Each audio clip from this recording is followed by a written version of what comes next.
অনেক বছর আগে একটা কবিরাজ রাজা ছিল।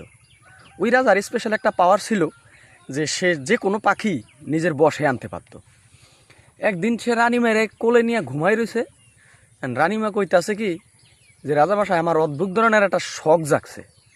রাজামশাই কইতাছে কি শখ? যে আপনি তো সব পাখি বশে আনতে পারেন, আমার পাখির ওই পালক দিয়া আর পাখির পশম দিয়া একটা খাট বানাই দেন, আমি ঘুমামো।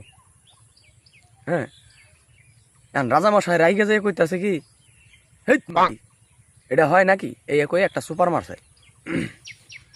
রানীমা কইতাছে হ, আপনি তো এই একটা কাজই ভালো করে করার পারেন, পাখি বশ করার, আর তো কিছুই ভালো করে করার পারেন না।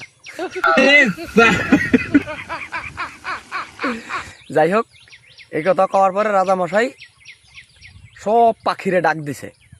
ডাক দেওয়ার পরে রাজামশাই কইতাছে কি তোমাকে সকলের ওই পাকনার পশম দিয়া পালক দেই আর কি, আমার পালক দাও, আমি আমার রানীমার লেগে একটা খাট বানাবো, সেই খাটে আমার রানীমা ঘুমাইব। এখন ওই পাখি কুল কইতাছে কি যে এটা কেমনে পারা যায়, এটা সম্ভব না। এখন ওই একটা পক্ষী রাজা ছিল ওই সব পাখির, ওই পক্ষীরাজ হলো গেছিল আদমশুমারিতে, মানে শুমারিতে গেছিল। তখন ওই এক পাখি কইতেছে কি আমাদের পাখিরাজ তো এখন বাড়িতে নাই, সে আসলে আপনারা জানাবো। এখন কইতেছে কই গেছে, কয়েক শুমারিতে গেছে।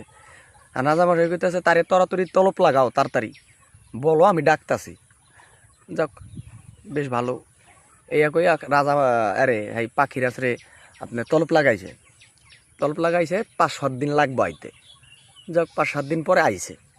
আহার পরে পাখিরাজ রে কইতাছে যে তুমি তো সব কাহিনী শুনলা, হ্যাঁ তুমি কই গেছিলে, এত দেরি লাগলো তোমার আইতে? আমি তলপ লাগাইছি। কইতাছে আমি গেছিলাম এক শুমারিতে, দেশে মেয়ে বেশি না পুরুষ বেশি ওইটা দেখতে। এখন রাজামশাই কইতাছে কয়দিন আগেও তো আমি গণনা করলাম, দেশে মেয়েও যেরকম পুরুষও সেরকম। পক্ষীরাজ কইতাছে দেশে মেয়ে বেশি। এখন রাজা কইতাছে কিভাবে? এখন পক্ষীরাজ কইল নারীর প্রলোভনে পড়ে যে পুরুষ তুলিতে চায় পক্ষীর ছাল, সে আমার কিসের পুরুষ? সে হচ্ছে মাটি চাড়ার ভাল।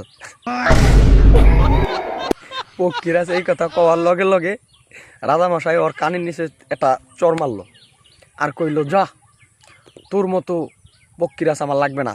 এই কইয়া তুই আর আমার মুখ দেখাবি না, তুই চলে যা, অনেক দূরে চলে যাগা। এই কইয়া গেছে। রাজামশাই বাসায় যাওয়ার পরে রানীমাইরে কইল যে আমি তো এরম